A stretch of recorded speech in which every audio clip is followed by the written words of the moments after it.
Jim Wright was proudly from Fort Worth, although he grew up in a little town west of here called Weatherford.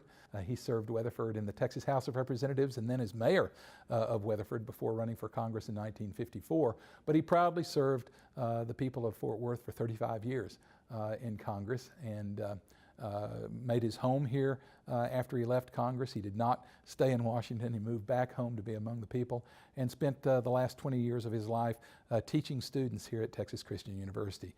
So in a real sense, the portrait of Jim Wright represents the two sides of Jim Wright. One, the leader in Congress during the time that he served there, and then it also is appropriately placed right here in Fort Worth, which he called home. Well, Lonestar Leaders was a project that Tony Champagne, my co-author, and I undertook after we did a full-length study of the Austin-Boston connection, which was the passing of power in the House of Representatives between representatives from Boston and representatives from Texas, a coalition that really dominated politics in the U.S. House of Representatives from 1931, when John Nance Garner became Speaker of the House, until 1989 when Jim Wright left the speakership. So it was an interesting project, but in doing that, we were going around Texas and going through archives of many of the influential people who are from Texas and had served in Congress during the 20th century.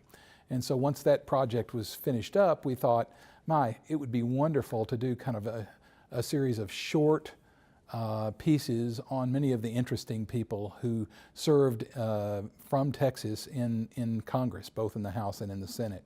And so Lonestar Leaders gives us portraits of about 25, I think the exact number is 26 people who had served in Congress from Texas. We focused on the era between 1931 and 1989 because in 1931, John Nance Garner was elected Speaker of the U.S. House of Representatives. He was the first Texan ever to hold a chamber leadership position in Congress. And so it really marked Texas coming of age, really, as a member of the United States Union. And then during that period between 1931 to 1989, Texas had an almost uninterrupted role of leadership in Congress, with Sam Rayburn, of course, serving from 1937 when he was elected as Majority Leader till 1961 when he died, and then Jim Wright serving as Majority Leader from 1976 when he was elected Majority Leader until his resignation from Congress in 1989.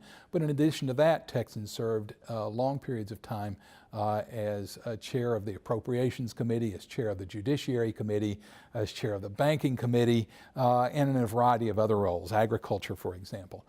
So there were periods of time when there were as many as 8 or 9 Texans who were the chairs of the standing committees in the House of Representatives during a time when being chair was really important. The 4 who probably shone brightest during that era were John Nance Garner, who of course was the first Democrat to be Speaker of the House after a period of long domination by the Republican Party, and really brought Democratic leadership to Congress for the first time as a precursor to the New Deal era. And of course he used his selection as Speaker of the House in 1931 to parlay himself to being the vice presidential candidate for Franklin Roosevelt in the 1932 election. And he worked hand in glove with Franklin Roosevelt over the first years of the Roosevelt administration. Roosevelt, for all of his capabilities, didn't have any experience in Congress. Garner had been in Congress since 1903, and so he was able to use his friendships and his influence to really usher much of the early New Deal through Congress. Now, later, as the New Deal became more liberal from his perspective, Garner, a staunch conservative in every way, found himself more and more at variance with President Roosevelt. And therefore, after the second term, of course, he abandoned the ticket and came back home to Texas, and his influence diminished greatly. He never again went back to Congress, although as late as 1960, John Kennedy visited Garner in Uvalde, Texas, as part of his run for the presidency. So Garner was a major figure in politics during the 1930s and even beyond. Then came Sam Rayburn. Rayburn was a protege in some ways of John Nance Garner. He had come to Congress about 10 years later. He was elected in 1913 to Congress. And he was on the Interstate Commerce Committee, and he used that position to gain influence and became friends with people across the country, so that when the majority leadership opened up in 1937, and he began to campaign for that position, the then vice president, John Nance Garner, helped him get elected as majority leader, which was his stepping stone to influence. And then, of course, he became the dominant figure in House politics from 1937 until his death in 1961, and proudly talked about the 8 presidents of the United States with whom he served. He was always very careful to say he didn't serve under any, but he served with 8. Very much aware of the separation of powers and the checks and balances between the 2 branches. But his biggest influence was probably in his mentorship of Lyndon Johnson. And Lyndon Johnson came to the House in the 1930s. Rayburn immediately took him under wing. They had an almost father-son relationship. Sundays rarely passed without Sam Rayburn's knees under the Johnsons' dinner table. Rayburn, of course, never married, so he had no family of his own, and was very close to the Johnson family, and particularly loved Lady Bird Johnson. And so Johnson parlayed that into that influence into becoming one of the young Turks in the New Deal, noticed very much by Franklin Roosevelt for his hard work and his talent. And of course, parlayed that into his narrow and famous victory in the 1948 election in Texas, and then became majority leader of the U.S. Senate in his 40s, at a time when he had only served for a relatively short period in the Senate, something that was very unusual at the time, and parlayed that majority leadership into being a candidate for president. And although it was obviously a great blow to lose the nomination to John Kennedy in 1960, the consolation prize of the vice presidency was real. And of course, then when Kennedy was assassinated in 1963, Johnson becomes president. So he is probably the longest and biggest lasting protege of Sam Rayburn. Another protege of Rayburn's was Jim Wright from here in Fort Worth.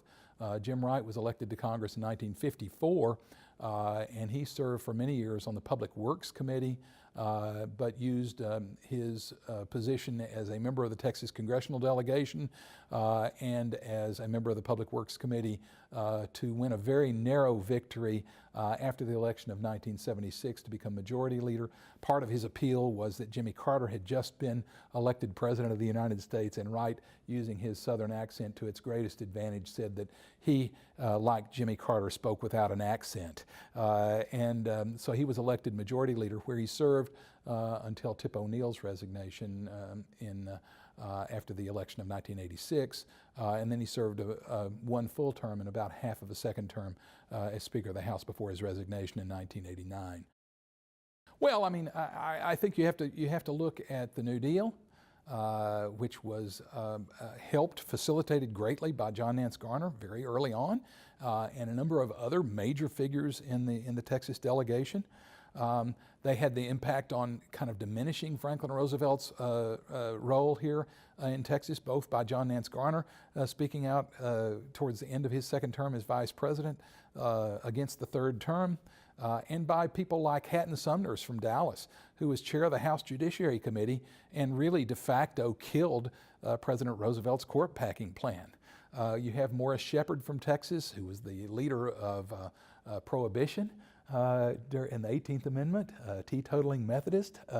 You have Joseph Weldon Bailey, who in many ways is the father of the federal income tax, coming out of the Texas Congressional Delegation. Tom Connolly, a chairman of a Senate Foreign Relations Committee, who, despite being a very conservative member from Texas, led the delegation from Congress to San Francisco when the United Nations was formed after World War II.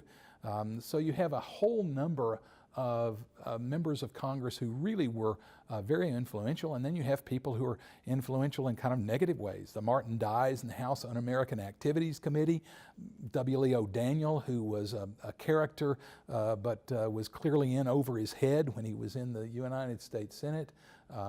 You have people like Charlie Wilson, who of course used his position on the Appropriations Committee and on the Foreign Relations Committee to essentially fund the surreptitious war in Afghanistan that led to the fall of the Soviet Union.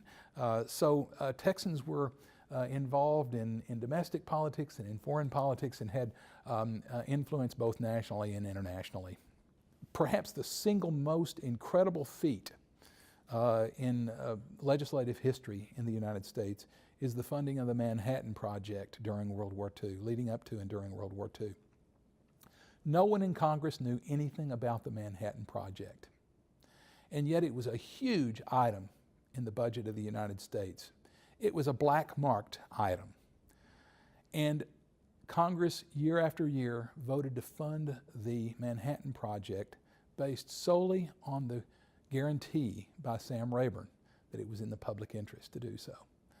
The credibility of the leadership, what an amazing difference from today. That's not the fault necessarily of the leaders today, but it certainly marks a different time.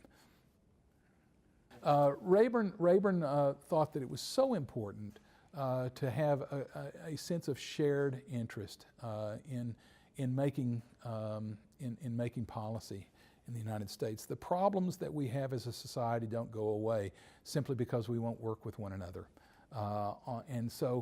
It's so important for us to show leadership and to understand that when you make policy, often nobody's going to be happy. Again, one of the great insights that I got from Jim Wright in all the years that I knew him here at TCU was he said, if you ever left a conference committee meeting and one side was happy and the other side was unhappy, you had made a bad deal. The only time that you had a successful conference committee report was when both sides were unhappy, because that meant that for the greater good, both sides had had to give up something that was very important to them and to their core constituency. How different now from when we have people who do nothing but appeal to their base, that do nothing but appeal to the interests of their own constituents rather than the national interest. And I think that would be the thing that Sam Rayburn and Jim Wright and others during this era would miss most profoundly.